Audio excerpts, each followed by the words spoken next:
We're here with our friend Alan Dershowitz. Alan, I hope you're doing well, my friend. What was that group called, Alan? Committee 65 or something that was trying to disbar or otherwise smear? What was it called? 65 Project. They were going after lawyers like me who never had a bar complaint in 60 years of practice, but I did the cardinal sin of representing the President of the United States in an impeachment that was unconstitutional, and as a result, they filed bar charges against me, cost me over $100,000 in legal fees. Of course, it'll all be dismissed, but still, their goal is to just discourage lawyers like me. It won't work with guys like me or you, but they're just trying to discourage us from doing anything on behalf of President Trump or on behalf of the Republican Party, and it's working. It's working. I know a lot of lawyers who got asked if they would be willing to represent the president. They said, "Are you kidding? I'm not going to risk disbarment, my family, bankruptcy." So the 65 Project really started this whole thing about lawfare and going after lawyers who have the gall, the chutzpah, to represent the President of the United States. What could be a higher honor than representing the President of the United States,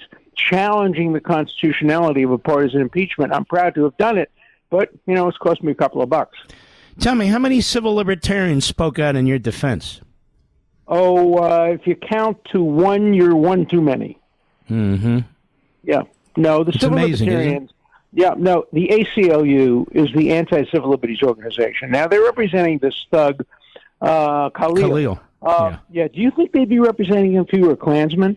And if he were calling for lynching of blacks, or if he were calling for attacks or deportation of gays or anybody? They're not a civil liberties union. They're a leftist, progressive, many of them Marxists, many of them anti-American, many of them anti-Semitic, and they only take cases now that serve their ideological and political interests. I used to be on the national board of the ACLU when we represented the Nazis marching in Skokie, and we got a lot of help for that. But, I remember that. You know, so we represented the Nazis, but we condemned them. We didn't have demonstrations for them. We condemned them. Now, at Harvard University, they're having demonstrations for this thug, and they're making a hero out of him, and they're lionizing him. No, all right, if he has a free speech right, defend the free speech right, but condemn him, as I used to say about the Nazis. I'll be in court from 9 to 5 defending you, and at 5:30, I'll be standing on the street corner rooting that you get hit by a bus. Mm-hmm. Jewish Voice for Peace, another fraud, phony front group, isn't it? Oh, yeah. It's not Jewish, it has no voice, and it's against peace. It's not Jewish. Most of its members are not Jewish. They hate Jews, they hate Israel, they hate America. Some of them are also members of Code Pink. You know, Code Pink is front for the Chinese Communist Party. And they're another Marxist operation. Yeah, well, this is even worse. I mean, they really are giving support to the Chinese Communist Party, and they're funded in large part by the Chinese Communist Party. But these are the demonstrators. These demonstrators don't give a damn about Palestine or Arabs. They use any excuse in the book to come out and try to destroy America. And they call themselves the Jewish Voice for Peace. There's nothing Jewish about them. They created that name so that CNN would be fooled. Thank goodness tonight Jake Tapper was on CNN, and some commentator said, "Oh, Jewish Voice for Peace," and a CNN commentator and interviewed a woman from the Jewish Voice for Peace who said, "Oh, Jews this, Jews that." Finally, Jake Tapper said, "Look, let's understand the Anti-Defamation League has exposed the Jewish Voice for Peace. It's not what it claims to be. It's anti-Zionist, anti-Israel, doesn't believe that Jews have the right to have a nation state, doesn't believe in Israel, believes from the river to the sea, and supports Hamas." Yeah, I mean, it's so incredible. It's good that he called him out because nobody else is. Yeah. You know, they just let him pretend. Now, here's the thing about this First Amendment. I know about it. You know about it. Sure. But the immigration laws kick in here, and there are different tiering of rights when it comes to our immigration laws. First, we start at the premise that the United States government has a right to decide who comes and who doesn't. And there's a lot of reasons that they can do that. So if this guy had revealed that he was an activist and a mouthpiece for a terrorist organization that just had slaughtered 1,200 Jews, he wouldn't have gotten in. That's number one. And related to number one is he may very well have gotten in fraudulently. Mm-hmm. He may have answered the question that they ask about whether you advocate violence No. And if they can prove that at the time he was advocating violence, which they probably can do, they can have him deported on grounds of fraud without regard to any First Amendment issue. You're right. Good point. Yeah. Then you get the green card, kicks it up a little bit more, but still, you're not immune. So if you're involved in these activities, look, they say he's one of the leaders of this group. It's not like he's just walking around. He's one of the leaders of the group. That's why they fingered him. That's how they knew it was him.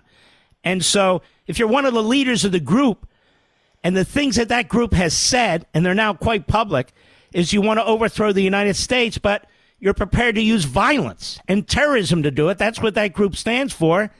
Seems to me if you're one of the leaders of the group, that's that. Yeah, I mean, you have to be able to demonstrate that he personally supported the aims of that group. But if he's one of the leaders, indeed he was the front person, the leader in negotiations with Colombia, it's not going to be hard to do that. They're going to get discovery. And by the way, Colombia is not cooperating. Columbia, the great Columbia University, is not cooperating. They say, no, we have privacy interests. No, privacy interests are overcome by subpoenas granted by the United States government through a United States court. So they're going to be able to get discovery. There already are some lawsuits against Colombia, and I suspect there's already some discovery that will pin some things on this guy Khalil. And so, if the evidence demonstrates what you're suggesting, and it sounds like it probably does, then there is a strong basis under the statute for him being deported. And remember, First Amendment right. He still has the right. He can do it through Zoom.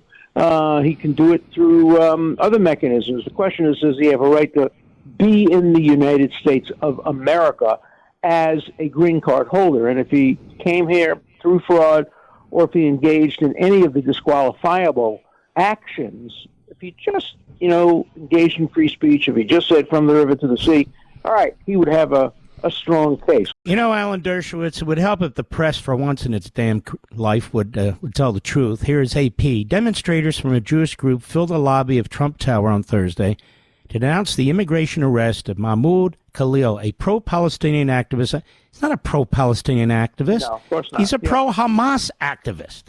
Mm-hmm. And an anti-Israel zealot. Yes. And by the way, as you say, there are victims, kids whose parents paid $90,000 to send them to school, and they can't get to class. I have to tell you, I'm a victim. As you probably know, I wrote a little pamphlet called 10 Big Anti-Israel Lies and How to Refute Them with Truth. We gave them out, 1 million of them free of charge, to 1,000 college campuses, and these thugs are trying to prevent the pamphlet from being distributed.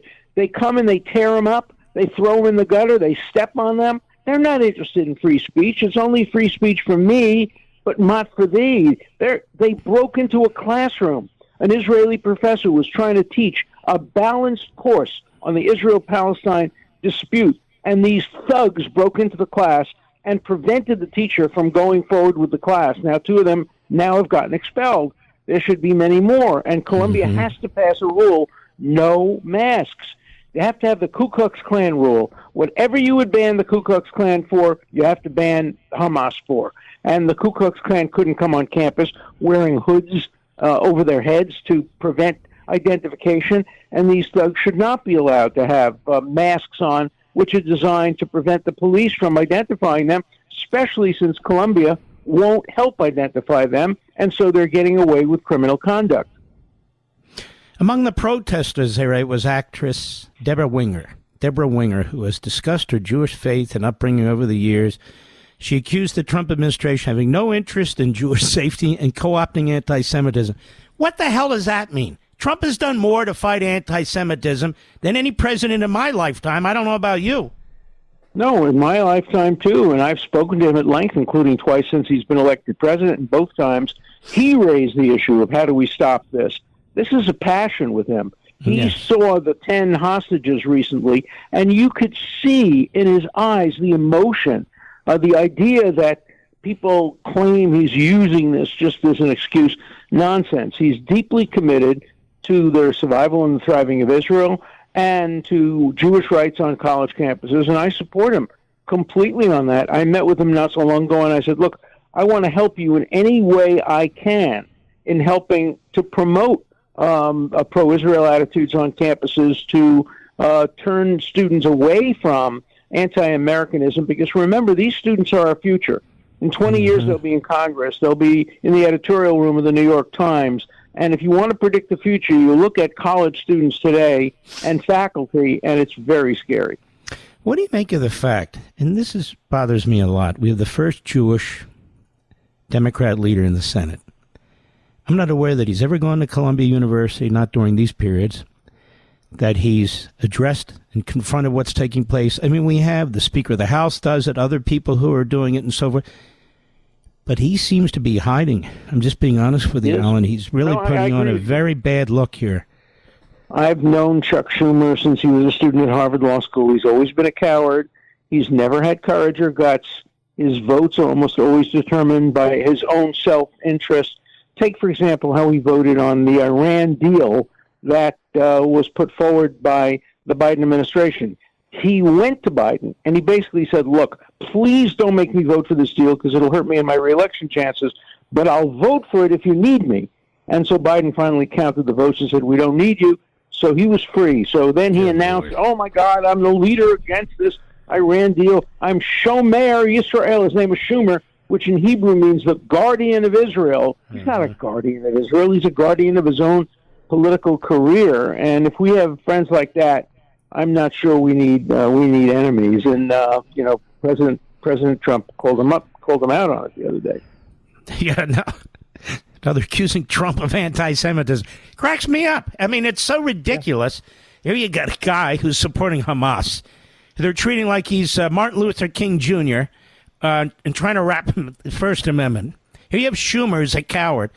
And here you have Trump, who's got guts. He speaks out. He's told the FBI, DHS, the Department of Justice, sets up a special unit within the Civil Rights Division. They're going after these people. They're taking a look at what's going on.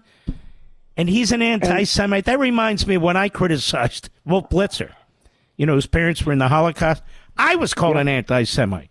So what do you mean? Well, you're not. That's clear. But, President Trump called on me 5 years ago and asked me to help him with the drafting of the executive order, which has now allowed all of these things to happen on college campuses in rebuttal to the activism against Israel. So I went to Washington and I helped draft that executive order, and then he invited me up on the stage, and he and I together announced the new executive order, which includes anti-Zionism, anti-Semitism, among the antis that you're not allowed to use on college campuses, or you can get your funding cut off. And nobody made him do it. He did that on his own because he cares deeply about Israel. He cares deeply about the Jewish people. He cares deeply about Zionism. He has Jewish grandchildren who go to Jewish day school, who go to the synagogue.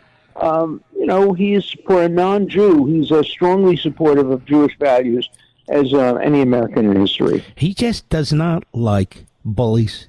He doesn't like killers. He doesn't like terrorists. You're right. Those 10 hostages, when he saw that gentleman released, who did look like a Holocaust survivor, he saw that those 2 babies were murdered and the mother was murdered, and they were celebrating. They had a big blast. They brought their family and kids, like a picnic in Gaza. It turned his stomach. And you know what, Alan Dershowitz? That's how most Americans feel. That's how most Americans feel. Look, Americans are wonderful people, and they see injustice.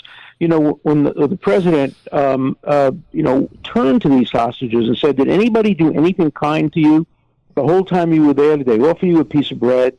Did they put an arm on the shoulder and say, it'll be okay? And he said, not a single one of them said that. Not a single one of the Palestinians did anything kind. Remember, even I hate to make analogies, but even when the Nazis were murdering Jews, there were a few Polish and Ukrainian people who stood up and rescued Jews. I don't know of a single Gaza resident who rescued a single Jew who was being held hostage. I just don't know of any. It's an important point, actually. To a Jew. Yeah. Well, my brother, I hope to see you in a few weeks. So, I hope so. God bless you, and we'll talk about that later. You take care of yourself. Stay out there. Keep talking. Thank you so much. All right. God bless.